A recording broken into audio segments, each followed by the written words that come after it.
the more simpler you're gonna make things, I'm gonna like it always. Now, one of the reason my fallen on through the ES6 is because of its simple loop that they have introduced, known as the for off loop. Now, if you're coming from other languages, and especially the Python, you might have missed this kind of loop, like we used to do in the Python, like for a in each and everything like that. So this is kind of a same thing. In case you are not aware of that, forget that. Just undo my last saying. Okay, so let me just show you what I mean by that. Now, obviously, things could have been achieved exactly the same with the using the for loop, but it's much more bigger, and I think it's this kind of loop is really necessary. So again, let's just say we are having few cars there, and notice I always like to have plural for my arrays. So what kind of cars you would like to have? Obviously, the first one is going to be BMW, and the second one is mine one, which is city, and we can have the little bit tiny nano car as well. Nano, there we go. Can we have one more? What should I have? Let's just say we are having Audi. How do you pronounce it? I don't know. I call it just Audi. Okay, so there we go. Now, if you want to iterate through with this loop, you can just go with the for loop. You can declare for and then define a dot length, cars dot length, can increment it, all that such stuff. But you know what's the best part about the ES6? This for off loop. Believe me, once you're gonna see this, you're gonna use it always with all kind of arrays. Let me show you. Now, this is how it works for. And now then you define a keyword there. Let me just put a space there, let.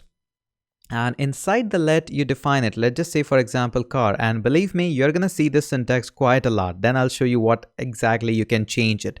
And you'll see for car of cars. And now you can iterate through it just like that. So I'm going to simply do a console.log of simply car.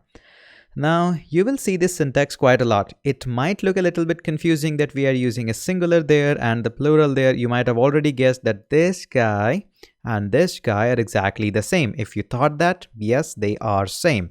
Let me clear that and run that, and we can see we are iterating through. Now, this can be anything. This can be simply I as well. No problem at all. Clear that, run that. It works exactly the same. This is just an iterator which is going to iterate through each value every single time. No problem at all. But why I use something like confusing, like car? That doesn't really make sense. But yes, this is kind of a programming taboo, or you call that programming convention. This is quite common, and believe me, you're gonna see it so much, so often that eventually with the time you will start to using it, and that's what happened to me. For sure, naming this variable something like iterator for I, or maybe my name or something could have been much more less confusing, but this is a programming convention. You should always keep this in mind. And the best part that I like about this is, now right now this is iterating through an array. Okay, you got that, but let me just show you another thing which I like it, and in fact you may use it quite a lot.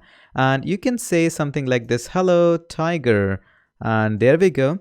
Now this syntax is perfectly capable of looping through a string and breaking it down with each letter like H and E. Let me just show you why I'm telling this. I can run this, and there we go. H, E, and all are these. We can see these are strings. Obviously, you can notice that. And you can use the properties like the lowercase, uppercase, but I'm not going to do that right now. You can try that. And if you want to convert each individual strings, maybe you want to compare it with something, that's pretty much it. You can just use an if loop, else loop, something like that. And just like that. I think this is the most valuable thing that they could have added in the ES6, and I'm glad that they have done. In fact, programmers from the Python field or something would be much happier with the introduction of this for off loop.